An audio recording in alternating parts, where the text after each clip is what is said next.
Maayong hapon natong tanan mga igsoon, malipayon nga pagsaulog sa kasaulugan sa balong-balong o sa sukot sa Hebreo o tag sa miak sukot natong tanan.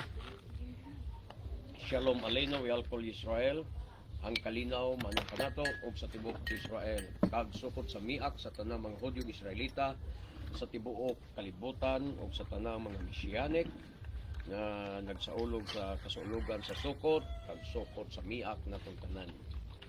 O niini nga taknaa mga kaigsunan atong ipasabot o ipaambit o ipahibalo, dala ang pagpahibalo na ugmang adlaw mao ang katapusang adlaw sa kasaulugan sa sukot, ika-8 adlaw Shemini at Tsirit ug mga adlaw, the last great day.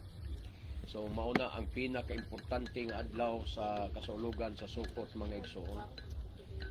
Laygon kayo nga dunay. Alang sa iyong kasayuran mga kaigsunan, atol sa kasaulugan sa sukot nataw ang atong Misaya Yeshua. Dili Disyembre 25 nataw ang Misaya, kundili sa unang adlaw sa sukot. Atong hinumduman nga ang tanan niyang mga tinudlong panahon maatol gayod sa Rosh Chodesh or gitawag og full moon. So ang unang adlaw sa sukot atol gayod na sa full moon. Muna nga ang pagkatao sa itong Misaya, di gid na siya musipyat o muliga sa full moon. Mo bitaw nga natao siya sa unang adlaw gyud sa pista sa balong-balong, nga sa iyang pagpagkatao adto gyud siya diretso nagsaulog sa pista sa balong-balong. Mo bitaw hinungdan nga didto siya natao sa pasungan sa mga baka, sumala sa itong nibaluan. So ang pasungan sa mga baka mauna ang mga payag. Dito yun siya nagpakatao sa payag nga gitawag na itong pasungan sa mga baka mga igsoon. Dito natawag atong Misaya sa unang adlaw gayod sa kasaulugan sa pista sa balong-balong. So atos ang basahon mga kaigsonan ang Leviticus 23:33 ngadto 34, ang adunay miingon na usab kang Moshe, sultihi ang mga Israelita. Ang ika-15 ka adlaw niining ikapitong bulan mao ang kasaulugan sa mga balong-balong pahinungod sa adunay.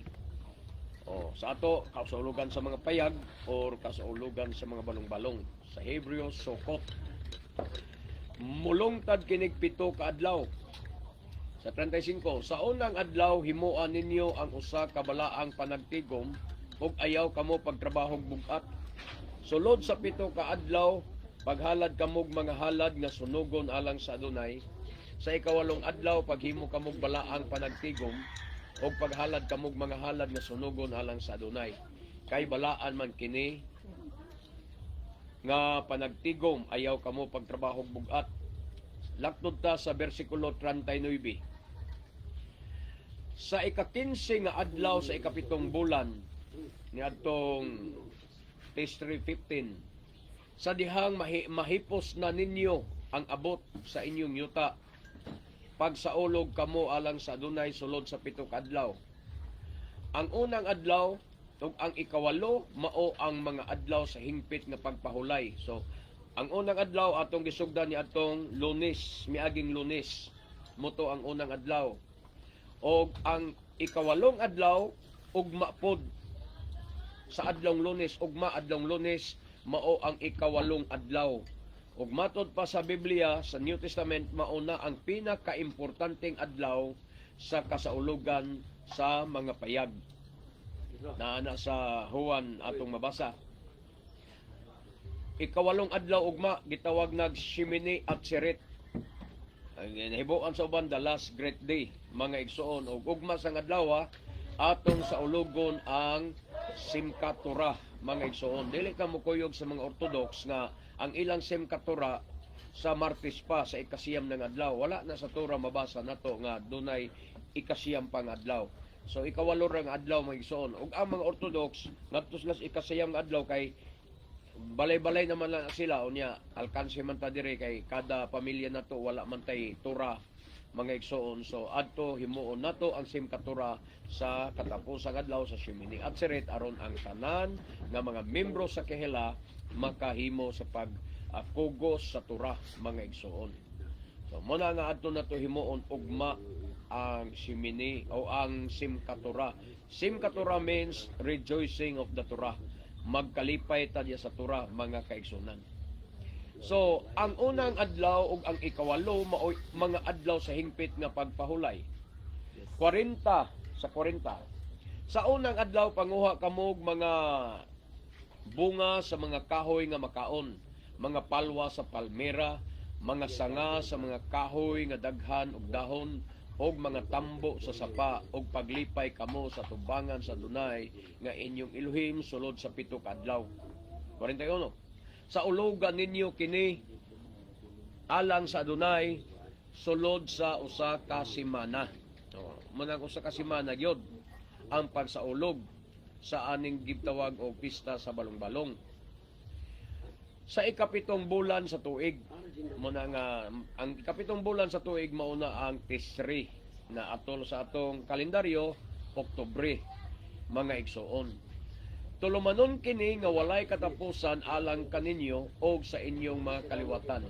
Sulod sa usa ka semana ang tanang mga lumad nga Israelita adto magpuyo sa mga balong-balong. So sa una nasaypan ko ni pagsabot, mga igsoon, nga ang tanang lumad nga Israelita adto magpuyo sa mga balong-balong. Nagtuo ko sa una nga ang lumad nga Israelita kadtog yung natao didto sa Israel. Mo man nas atong mga konsepto nato nga ang lumad kanang diha gyud na tao anang yutaa. So ang mga lumad nga Israelita kadto lang na tao sa yuta sa Israel, pero sayop na itaan nga pansabot, sayop na nga konsepto, mga kaigsunan. Ang gitawag nga lumad Israelita mao ang mga Israelita dugo. Kay kung atong sabton nga ang lumad nga Israelita kadto lang na tao sa Israel, kung imo nang basahon sa English, ang lumad nga Israelita is native born Israelites. Wala ing na native born in the land of Israel, kundi native born Israelites. Lumad nga na taong Israelita. Example, sila ni Moises, si Caleb, si Joshua, sila ni Aaron, sila ni Miriam, ug uban pa mga Israelita. Asa man sila nga tao? Di ba ang tanan dito sa Ehipto nga tao? Walay usa kanila nga nahimugso sa Kanaan, walay usa kanila nga natao sa yuta sa Israel. Pero unsay tawag sa ilang kaugalingon? Lumad nga Israelita. Pero asa sila natao? Sa Egypt, dito sa Goshen sila nangatao. Pero gitawag sila lumad nga Israelita. Sa ato pa, ang pagkalumad nga Israelita naa sa dugo. Example ta mo, kung ang imong pagsabot maugyod nga ang lumad katong natawo sa yuta, sa dihang ikaw usa ka Hudyo, pananglitan ikaw usa ka Hudyo, natawo ka sa yuta sa Israel, lumad ka. Karon ikaw kang imong asawa nabalhin diri sa Pilipinas. Sa ato pa kay lumad man kang Israelita, pag magsaulog kag balong-balong diri sa Pilipinas, adto kas balong-balong mo puyo. Sumalas giingon dire. Sulod sa usa ka semana, ang tanang lumad nga Israelita adto magpuyo sa mga balong-balong. So adto ka puyo sa balong-balong.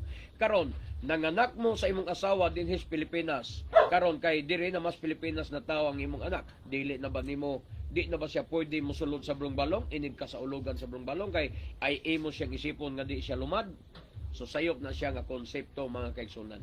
Ang gipasabot di ay sa lumad nga Israelita kadtong dugo og Israelita. Bisan kung asa kang nasura na tao, basta dugong Israelita ka, isipon ka nga lumad nga Israelita. Kay bisan gani sa Exodus kapitulo 12 bersikulo 49 kung imong basahon dito, ang tanang mga langyaw nga gusto mo sa ulog sa pista sa Pisak, natong Pisak, tulion siya og ang tanan yung mga lalaki, og human sila matuli, isipon na sila nga mga lumad. So ang balaod gani dito sa Exodus, isipon nga lumad, bisag langyaw ka, basta matuli lang ka. How much more kung dugo gyud kang Israelita? Di na kinahanglan isipon kang lumad. Lumad ka gyud bisan kung asa ka na tao. Mao na nga kung ikaw usa ka Pilipino, diri ka na tao sa Pilipinas, pero kung nagtuo ka 100% nga ang dugo nga naglatay sa imong kaugatan usa ka dugong Israelita, nan angayan kang magpuyo sa balong-balong, anak matulog sa balong-balong, anak magkaunan sa balong-balong, sulod sa usa ka semana. Kana kung giilan nimo imong kaugalingon nga dugong Israelita ka. Pero kung nagduha-duha ka, Di ka sigurado nga dugong Israelita ka ba, basin ang imong pagtuo, dugo pa kang Isaw, dugo kang Ismael, dugo kas Kanaanon, o dugo ba ka sa mga Pilistihanon, o di, ayaw lang sa pagsaulog sa balong-balong, ayaw lang sa pagpuyos balong-balong, total, dili man na pinugsanay ang balaang kasulatan. Kadto ramang mga tao nga nakasabot sa ilang kaugalingon ug nagtuo sa ilang kaugalingon nga ang dugo nga naglatay sa ilang kagwatan, dugong Israelita, nan obligado silang mupuyo sa mga balong-balong sulod sa usa ka semana sumala sa sugo sa Torah. Di ba? So dapat atong masabtan na siya mga kaigsunan. Pero unsa may imong kasiguruhan nga ikaw sigurado ka nga dugo kang Israelita? Dili pinaagig DNA test. Kundili ang prueba diha mao nga ang imong kalag nahigugmas Torah. Sa diya nakadungog ka sa Torah, dunay luksong dugo nga milihok sa imong kaugalingon. Kanang luksong dugo nga giganahan ka sa Torah. Nakasabot ka sa Torah, ilhana na nga ikaw dugong Israelita. Pero sa diyang ikaw nakadungog sa Torah pero baliwala nimo ang Torah, murag way luksong dugo bahin sa Torah, nagpasabot nga dili ka Israelita basin do kang kuan ka Isaw ka nga kaliwa, ay lagpong sa imong kaugalingon sa pagsaulog ana. Kadto lang mga taong nakasabot sa ilang kaugalingon nga sila dugong Israelita ang magsaulog sa pistas mga balong-balong. Mao bitaw nga kining pistas balong-balong wala na itudlos mga Kristiyanos. Okay, 43. Aron ang umaabot ninyo mga kaliwatan mahibalo nga sa dihang gikuha ko ang mga Israelita gikan sa Ehipto, gipapuyo ko sila sa mga balong-balong. Ako ang Adonai nga inyong Elohim. Sa to gipermahan na pag may ako ang Adonai, ani Adonai Elohim, pirmado na niya mo nibot pasubot siyang pirma. Ang iyang pulong gipirmahan nga ang tanang katawhan, ang tanang Israelita mahibalo nga sa dihang gipagawa sila gikan sa yuta sa Ehipto, gipapuyo sila sa balong-balong. Mao ni nga kini nga kasaulugan, mao ni ang paghandom sa ilang pagpanaw didto sa kamingawan. Paghandom sa ilang Exodus na samtang sila nagpanaw sa kamingawan, sa balong-balong sila nagpuyo. Kita isip kaliwat sa Israel ato ning handomon mga kaigsunan. Busa gipahibalo ni Moshe sa mga Israelita ang gitakda nga mga kasaulugan sa Adonai. Okay. Anitas Deuteronomio Kapitulo 16:13. Himoa ang kasaulugan sa mga balong-balong sulod sa 7 kaadlaw human sa ting-ani. Kamo ug ang tanang sakop sa inyong banay, lakip ang mga Libita, ug ang mga langyaw, ang mga ilo, ug ang mga byuda nga anaa na muyo sa inyong lungsod kinahanglan nga malipayon nga magsaulog niini. Muna nga mo ni pista nga kinahanglan magmalipayon ta diha sa sulod sa atong mga balong-balong. Ang among ginabuhat maigsoon, adto ko mo bisita sa mga balong-balong sa mga kaigsunan, dito may mga sulod sa balong-balong, dito mangisnak, dito inom-inom kape, dito maniud to, diya ang mga kaigsunan adto sa sila manihapon, pamahaw pa niyo to panihapon adto na buhaton sa mga Israelita mga igsoon sa sulod sa balong-balong.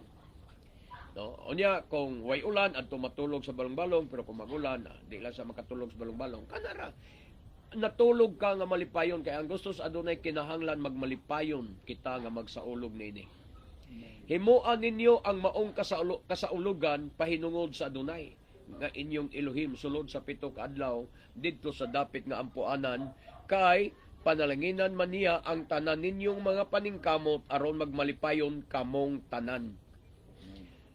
Wa tay laing gipahinungdan na ni matud pa pahinungod kini sa Adonai. Sa una magpista ta, kinsay atong gipahinungdan. Sa pagano pa ta, kauban ta sa mga pista, pahinungdan nato ang mga patron. Pahinungdan nato ang senyor, pahinungdan nato ang atong mga rebulto, mga santos nga wa ta kaila, mga santos nga was Biblia. Atong gipahinungdan karon kini klaro kayo nga ang pagsaulog sa pistas balong-balong pahinungod sa Adonai. Nganong di man na mabuhat sa ubang mga magtotoo? Nganong daghang mga magtotoo karon ilabi na dias katilingban sa mga Kristiyanos, puro mga pagduda sa mga kapistahan sa Adonai. Nga kining kapistahan sa Adonai pahinungod kana sa atong magbubuhat. sa atong Elohim. Dili tao ang atong gipahinungdan. Dili reliyon ang gipahinungdan. Kung dili ang Elohim, matud pa diri, himuan ninyo ang maong kasaulugan pahinungod sa Adonai nga inyong Elohim. Lisod ba nimo buhaton ang pagbuhat sa usa ka pangilin alang sa imong Adonai, pagpahinungod sa imong Adonai, pagpasidungog sa imong Adonai? Ha? Kinahanglan imo ng buhaton kung ikaw dakog pagtahod sa imong Adonai Elohim. Muna na ang mga igsoon. So, sa Juan City, 37. Kung imong sugdon is pagbasa sa kapitulo 1, versikulo 1 sa libro sa Juan City, ang kontes ani mao ang pista sa mga balong-balong o pista sa mga payag. So, laktoron lang nato diri sa Juan City, 37. Ang katapusang adlaw sa kasaulugan nga mao ang pista sa mga balong-balong, mao ang labing importante. So, kanus aning katapusang adlaw sa kasaulugan? Ugma, adlawng Lunes. Ugma ang katapusang adlaw sa kasaulugan. Ugmatod pa diri sa Juan City, 37, nga ang katapusang adlaw sa kasaulugan sa pista sa balong-balong, mao ang labing importante. Muna nga kung mahimo, kitang tanan nga mga kaigsunan, tanan nga mga misyanik, walay mo absent ugmang adlaw. Kung mahimo, ang tanan mutambong ugmang adlaw sa katapusang adlaw sa kasaulugan sa balong-balong tungod kay kini kunong katapusang adlaw nga atong buhaton ugma, mao ang labing importante mga igsoon. Labing importante gani, dili na to ang absenan. Di ba? Ato gyud ning tambungan mga kaigsunan kay labing importante ni. Mismo ang atong Adonai Yeshua matud pa sa maong adlaw mibarog si Adonai Yeshua og miingon sa kusog nga tingog atol gyud sa katapusang adlaw sa balong-balong. Misinggit si Adonai Yeshua og miingon, paduola kanako ang giuhaw og paimnon ko siya. Ang atong Adonai Yeshua nagsaulog sa pistas balong-balong. Kamong mga Kristiyanos nakabasa ni ini nga ang inyong Kristo nagsaulog sa pistas balong-balong. Pero nga nung kamong mga Kristiyanos wala man mosunod sa gibuhat sa inyong Kristo. Tinuod bagid kaha nga Christ followers mo? Ingon nga maoy meaning sa Christians. Nga matod pa nila, Christians means Christ followers. Kung tinuod mo nga Christ followers nga, nung wa man lagi mo mosunod sa pistas balong-balong, kamong mga Kristiyanos, adili day tinuod nga ang meaning sa Christian is Christ followers. Dili na tinuod. Kaya kung tinuod pa nga ang meaning sa Christian is Christ followers, dugay raon ta mong nagsaulog sa mga pistas balong-balong kay mo may gibuhat sa Mesyas. Mo may gibuhat ang inyong Hesus. Pero inyo bang gisunod? Wala. Wa niyo sunda. So dili mo Christ followers. Basin kan mo Constantino followers mo or siguro Satan followers mo. Dili mo followers sa inyong Christ. Kaya wa man mo sa ulog sa pistas balong-balong. Wa gani mo mahibalo nga ang atong Misaya na tao sa unang adlaw sa balong-balong. Sa unang adlaw sa balong-balong na tao ang Misaya, dili Disyembre 25. Tanawa, walay tao sa diyang nagidala ni Jose si Maria, Joseph si Miriam dito sa Bethlehem aron magparestro. Nanuktok sila sa mga kabalayan, walay mga tao. Nganong mga walay tao ang mga kabalayan? Kay nagabinan na sila. O ang mga tao wala sa mga balay kundi tua sa mga balong-balong na muyo. O kay wa may bakante sa mga balong-balong sa mga Hudyo, mga Israelita itong napita. Dito na lang in town silang Miriam o si Joseph misulod sa pasungan sa usa ka baka, sa mga baka. O dito gipakataw, gikahimugso ang manluluwa sa kalibutan, ang Emmanuel, ang atong Adonai Yeshua. Sa ato pa, atol siyang pagkatao, diretso siya nagsaulog sa mga kasaulugan sa balong-balong. Muna na ang kamaturan. So, 38. Bisan kinsa nga motuo kanako mudagayday gikan sa iyang kasing-kasing ang tubig nga naghatag sa kinabuhi sama sa mga sapa sumala sa giingon sa kasulatan. Mao ni mensahe sa atong Adonai Yeshua sa katapusang adlaw sa kasaulugan sa pista sa balong-balong. Misinggit ang atong Adonai Yeshua sa makusog nga tingog nga nag-ingon, paduola kanako ang giuhaw ug paimnon ko siya.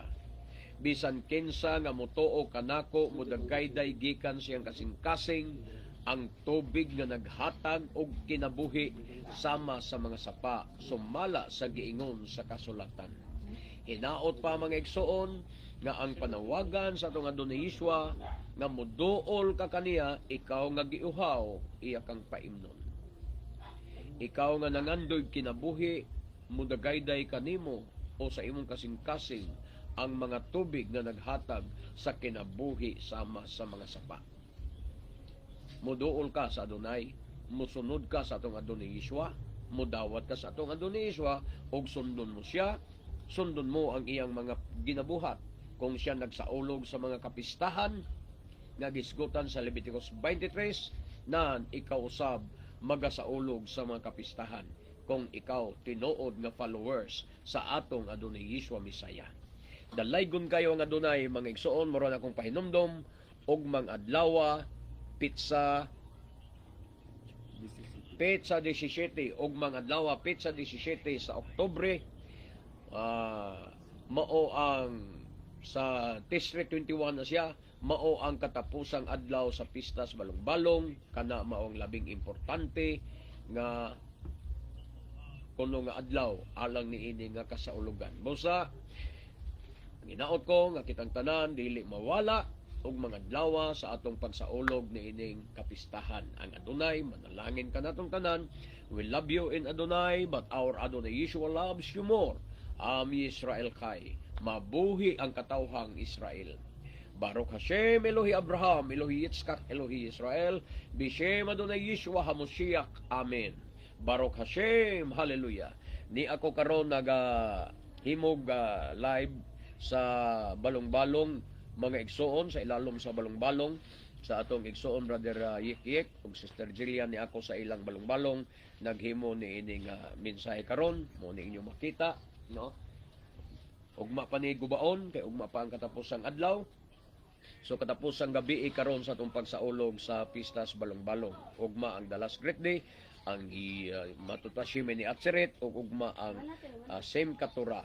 Kini ang inyong ubos nga alagad diha sa Adonai, Matef Gedeon Silva, magaingon kaniyong tanan nga bulahan ng tao nga magasusi sa balaang kasulatan, magatuog magatuman ini hangtod sa sunod nga higayon. Baruch haba Bishem Adonai, dalaygon ang nag-anhi sa ngalan sa Adonai. Shalom, shalom. Mayong gabi natong tanan. May kape